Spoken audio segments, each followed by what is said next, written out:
பூர்வீக வீட்டை வித்தரலாமா வேணாமான்னு யோசிச்சுட்டு இருக்கிற நிலமையில இப்போ மகாநதி சீரியலில் அடுத்து என்ன நடக்கலாம் அப்படிங்கிறத பற்றி ஒரு கற்பனை தான் இது. ஸோ இப்போ கங்காவும் இன்னொரு பக்கம் வந்து யமுனாவும் எப்படியாச்சும் அந்த வீட்டை வித்தரலாம் அப்படின்னு சொல்லிட்டு வந்து சாரதாக்கிட்டலாம் பேசிக்கிட்டு இருக்க.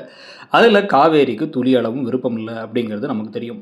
இந்த சமயத்தில் வந்து காவேரி ரொம்ப அப்செட் ஆகி வந்து அதெல்லாம் விற்கக்கூடாதுன்னு கத்திக்கிட்டு இருக்கும் பொழுது சாரதாவை கொஞ்சம் கொஞ்சமாக வந்து கங்காவும் யமுனாவும் பேசி அவங்களுடைய மனசை மாற்றினதுனால அவங்க வந்து எவ்வளோ காவேரி கோவப்பட்டாலும் தயவு செஞ்சு புரிஞ்சுக்கோ காவேரி, வேறு வழி இல்லை, அவங்களுக்கு 2 பேத்துக்குமே பணம் தேவைப்படுது, குமரன் மாமா அவங்க ஃபாரினில் போய் கஷ்டப்பட்டுட்டு இருக்காரு, அதுக்கெல்லாம் வந்து ஒரே வழி இப்போ அவங்க கையில் பணம் இருந்தால் தானே அவங்க நினைக்கிறாங்க. அதே மாதிரி நிவினுக்கு பணம் வேணுமா அப்படின்னா அதை நாங்கள் வேணால் இப்படியா ஏற்பாடு பண்ணி கொடுத்துர்லாமே, ஏதாச்சும் பண்ணிடலாமேனா அதெல்லாம் வேணாம்.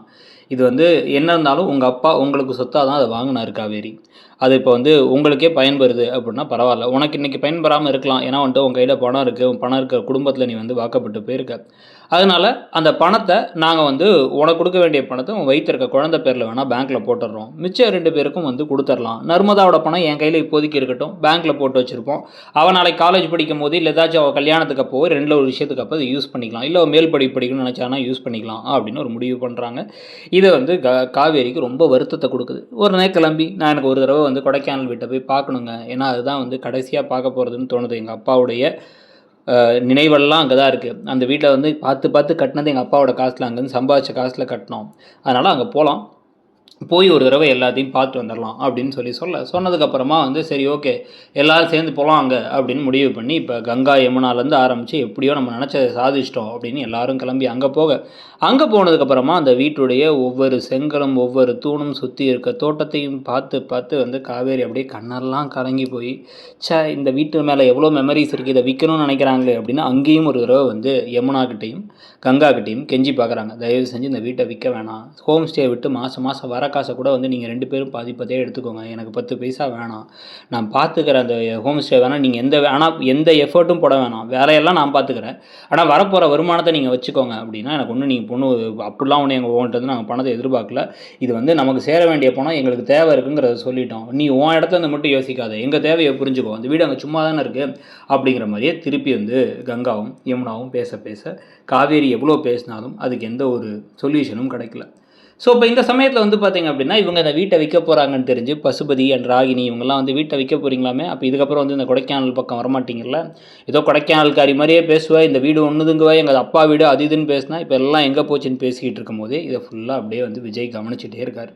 விஜய் இவ்வளோ விஷயத்துலையும் அமைதியாக இருக்கிறதையும் ஒவ்வொரு தடவை காவேரி போய் விஜய்கிட்ட ஏனுங்க இப்படி எல்லாரும் பண்ணுறாங்க, நீங்கள் அமைதியாக இருக்கீங்களே, ஏங்க அப்படி அமைதியாக இருக்கீங்க, நீங்களா சொல்லுங்கங்கும் போது அது அவங்க விருப்பம், காவேரி விடு காவேரின்னு சொல்ல காவேரிக்கு இன்னும் வருத்தமாக இருக்குது, என்ன இவர் கூட இப்படி பேசுகிறாரு, இவர் கூட புரிஞ்சுக்காத மாதிரி நடந்துக்கிறாரு அப்படின்னு அவங்க யோசிக்க ஆரம்பிக்கிறாங்க. அவருக்கும் எப்படின்னா இருந்தாலும் தெரியாது தானே நம்ம அப்பாவோட அருமை, நம்ம வீட்டில் மெமரியோட அருமைன்னு சொல்லிட்டு.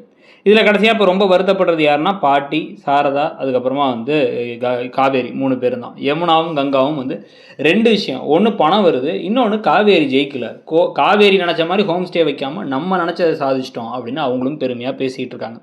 இதுக்கடையில் வந்து இந்த மாதிரி யமுனா பணத்தை விற்று எனக்கு தரப்போகிறாங்க அப்படின்னா அந்த பணம் ஒன்றும் எனக்கு தேவையில்லைன்னு நிவினும் இந்த பக்கம் தாம் குதிக்கிறார். ஏன்னா அவரும் கொடைக்கானலுக்கு வந்து என்ன நினச்சிட்டு இருக்க, காவேரி மனசு எவ்வளோ பாடுபடுங்கிற மாதிரி பேச உடனே காவேரி மனசை பற்றி தான் கவலைப்படுறீங்கல்ல, என்னை பற்றி கவலைப்படல, உங்களுக்கு பணம் தேவையெல்லாம் இருக்கட்டும், அது எனக்கு சேர வேண்டிய பணம் என்கிட்டக்க வரட்டும், உங்கள் அம்மா எவ்வளோ பேச்சு பேசுகிறாங்க, வார்த்தைகள் பேசுகிறாங்க, அப்போல்லாம் நான் தானே கேட்குறேன் அப்படின்ட்டு வந்து நிவின்கிட்டையும் கத்துறாங்க யமுனா. இதில் இந்த பக்கம் வந்து கங்காவுக்கு அப்படியே கடுப்பாக இருக்குது எல்லாமே, இன்னும் ஓவராக இன்னும் வந்து சென்டிமெண்ட்டாக பேசி எமோஷனலாக பேசிக்கிட்டு இருக்காங்க, பணம் தேவைன்னு சொன்னால் கொடுக்க வேண்டியதானே, அது நம்ம வீட்டு எல்லாத்துக்கும் பொதுவானது தானே அப்படின்னு அவங்களும் பேசிக்கிட்டு இருக்காங்க. இதில் நர்மதாவுக்கு பரிச்சை இருக்குது, நர்மதா வெளியே வராமல் இருக்கிறதுனால நர்மதாவை மட்டும் எங்கே விட்டாங்கன்னே தெரில, எங்கேயோ விட்டுட்டு இவங்கெல்லாம் இங்கே உட்காந்துருக்க. இப்போ சாரதா சரி வாங்க போகலாம், போய் எல்லாருமே கையெழுத்து போடணும் பூர்வீக சொத்துக்கு அப்படின்னு சொல்லிட்டு போயிட்டு கையெழுத்தெல்லாம் போட்டு ரெஜிஸ்ட்ரேஷன் ஆஃபீஸில் வீட்டை ஃபுல்லாக வந்து வித்தரலாம் அப்படின்னு முடிவு பண்ணி எழுதி கொடுத்து கையில் மொத்தமாக பணம் வந்ததுக்கப்புறமா வீட்டுக்கு வராங்க. வீட்டுக்கு வந்ததுக்கப்புறமா வந்து கையில் பணத்தோடு வந்து சந்தோஷமாக வந்து நீங்கள்லாம் போங்க அப்படின்னு சொல்லிட்டு கங்காக்கிட்டையும் யமுனாட்டையும் கொடுத்து வீட்டை ஒரு தடவை கடைசியாக பார்த்துட்டு போகலாம் அப்படின்னு வந்து நினச்சிக்கிட்டு இருக்க.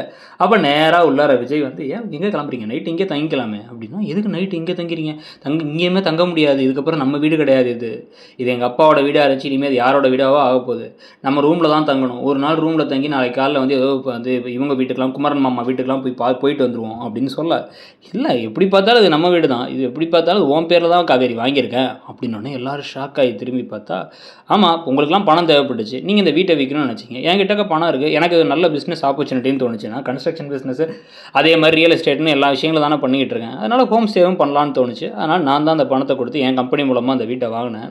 இப்போ இந்த வீடு காவேரியோட வீடு. இந்த வீட்டை யாரும் விற்க முடியாது. இது ஹோம் ஸ்டே தான் ஆக்க போகிறாங்கன்னா, இப்போ அப்படியே கங்காவுக்கும் யமுனாவுக்கும் எள்ளும் கொள்ளும் வெடிச்ச மாதிரி ஆகப்போகுது. நம்ம அப்பாவோட வீட்டை கடைசியில் இதுங்க 2 கையில் காவேரி கையில் மொத்தமாக நம்மளே கொடுத்துட்டோமா அப்படின்னு வந்து கடுப்பாக தான் இருக்க போகுது. கையில் பணம் கிடைச்சாலும்.